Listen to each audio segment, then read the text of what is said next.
નમસ્કાર મિત્રો, શેરબજાર ગુજરાતી ફેસબુક પેજ અને યુટ્યુબ ચેનલમાં તમારા બધાનું સ્વાગત છે।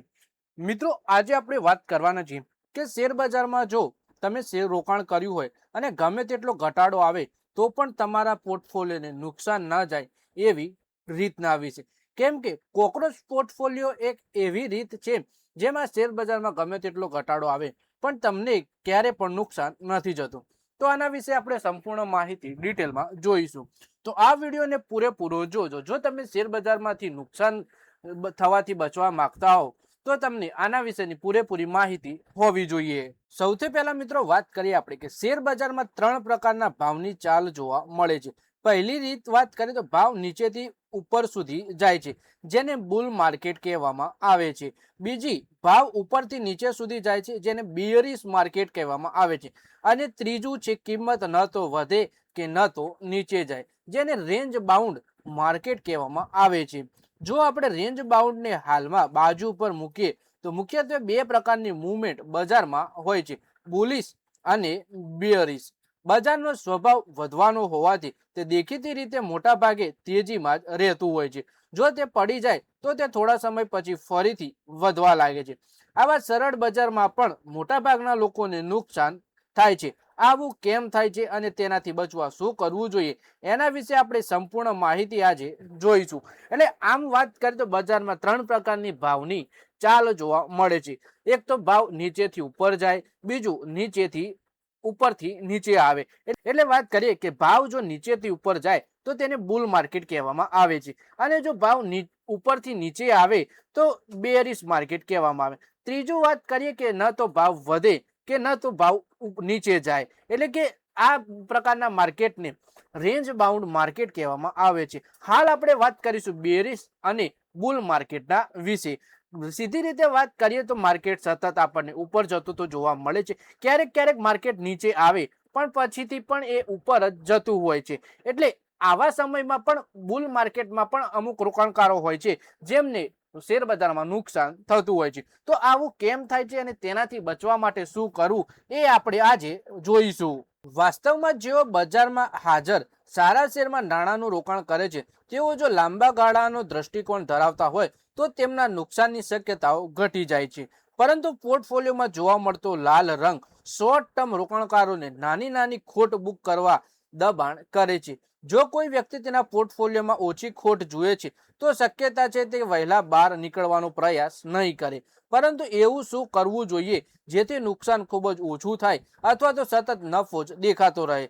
તો તમે કોકરોચ પોર્ટફોલિયો બનાવ્યો હોય તો આ શક્ય છે। એટલે કે વાત કરી કે બજારમાં હાજર તો તમે સારા શેરોમાં રોકાણ કર્યું હોય તો સતત તમને પ્રોફિટ થતો જોવા મળશે અને તમારા શેરનો ભાવ પણ ઉપર જતો જોવા મળશે।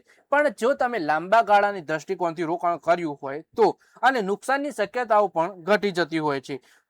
પરંતુ તમારા પોર્ટફોલિયોમાં જોવા મળતો લાલ રંગ તમને શોર્ટ ટર્મ અને નાની ખોટ બુક કરવા માટે દબાણ કરતો હોય છે અને તમે આ પોર્ટફોલિયોમાંથી વહેલા બહાર પણ નીકળી જવાનો પ્રયાસ કરતા હો છો।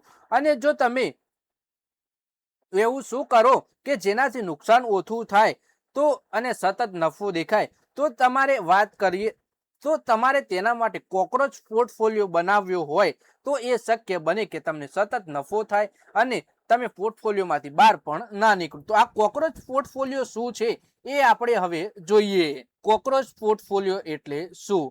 વૈજ્ઞાનિકો કહે છે કે જો પરમાણુ બોમ્બ વિસ્ફોટ થશે તો ક્યારેક જગ્યા પરની દરેક વસ્તુ નાશ પામશે પરંતુ ત્યાં રહેલા વંદા બચી જશે। બસ તમારે પણ એક એવો જ પોર્ટફોલિયો બનાવવાનો છે। જો શેર બજારમાં ન્યુક્લિયર બ્લાસ્ટ એટલે કે મોટો ઘટાડો થાય તો પણ તમારા આર્થિક રોકાણને બહુ નુકસાન નહીં કરે અને જીવંત રાખશે। આ પ્રકારના પોર્ટફોલિયોને કોઈ પણ દિશામાં બજારની હિલચાલથી વધુ પ્રભાવિત થતો નથી। આ ઉપરાંત આવા પોર્ટફોલિયો વધતા ફુગાવાના દર સાથે પણ ગતિ જાળવી રાખે છે અને ઓવરઓલ ઓલ વેધર પોર્ટફોલિયો પણ કહેવામાં આવે છે।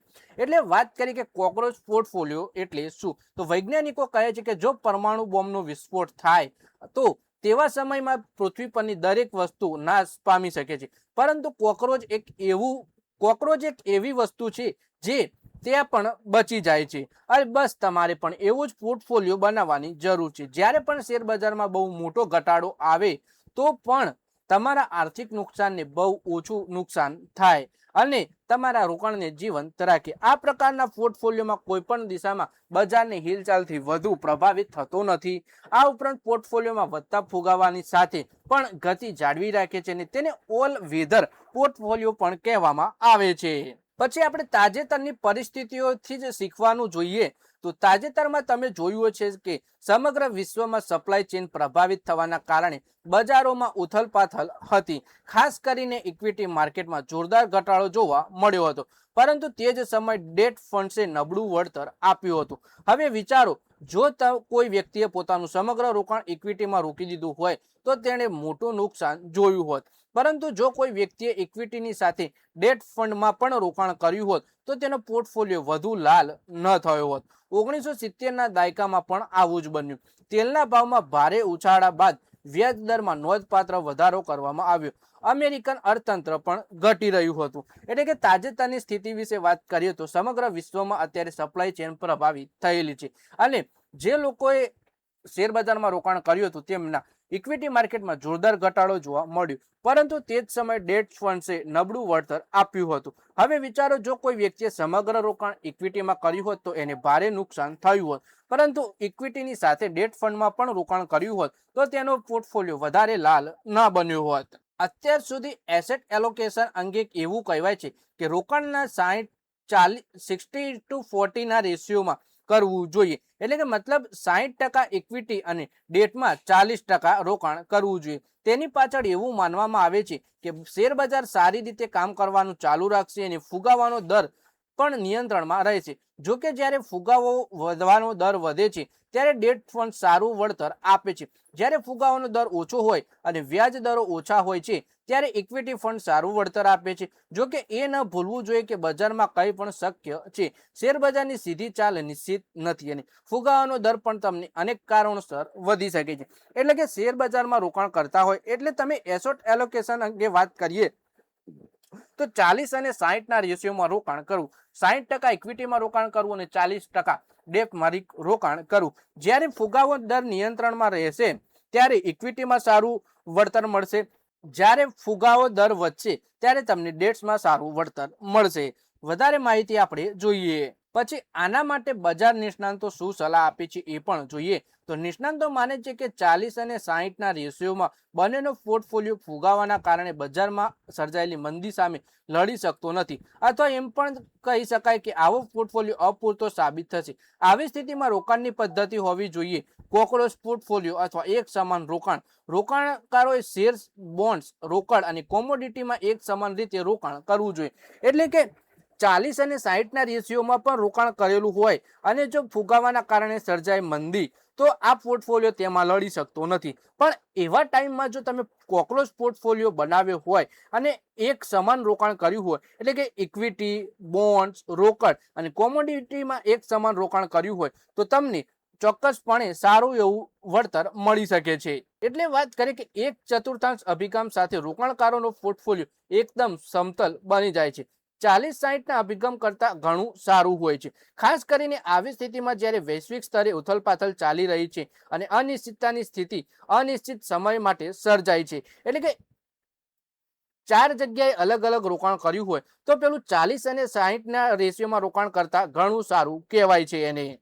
તો મિત્રો, આ વિડીયોમાં આપણે વાત કરી કોકરોચ પોર્ટફોલિયોના વિશે, જેમાં જણાવવામાં આવ્યું કે તમે જો કોઈ ફક્ત ઇક્વિટીમાં જ રોકાણ કર્યું હોય અને માર્કેટ નીચે આવે તો તમને પણ ભારે નુકસાન જઈ શકે છે. પણ તમે અલગ અલગ, એટલે કે ઇક્વિટીમાં રોકાણ કર્યું હોય, પછી બોન્ડમાં રોકાણ કર્યું હોય, પછી કોમોડિટીમાં રોકાણ કર્યું હોય અને ડેપ્ટ અને રોકડમાં પણ રોકાણ કર્યું હોય તો જ્યારે પણ આવી કોઈ સ્થિતિ સર્જાય અનિશ્ચિત તો તમને તમારા પોર્ટફોલિયોમાં વધુ પડતો લાલ રંગ દેખાતો નથી અને તમે પણ આ નુકસાનથી પણ બચી શકો છો. જેટલું ઇક્વિટીમાં રોકાણ કરીને કોઈ રોકાણકારને નુકસાન થાય એટલું તમને પણ નુકસાન જતું નથી જો તમે આવી અલગ અલગ રીતે રોકાણ કર્યું હોય તો.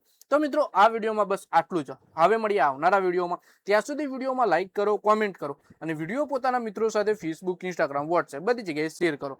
શેર બજારની આવી જ માહિતી ગુજરાતીમાં જોવા માટે તમે ચેનલને સબસ્ક્રાઇબ કરી ઘંટડી દબાવી દેજો અને આપણા ફેસબુક પેજને પણ ફોલો કરી લેજો.